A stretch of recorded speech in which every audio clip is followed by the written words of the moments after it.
Wakal asina Amang manonggi mapay gumleplere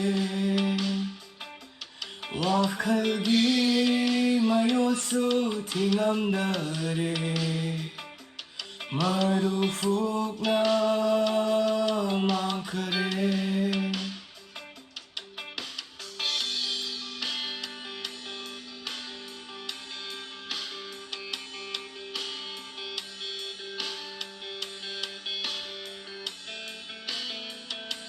Hulat leroy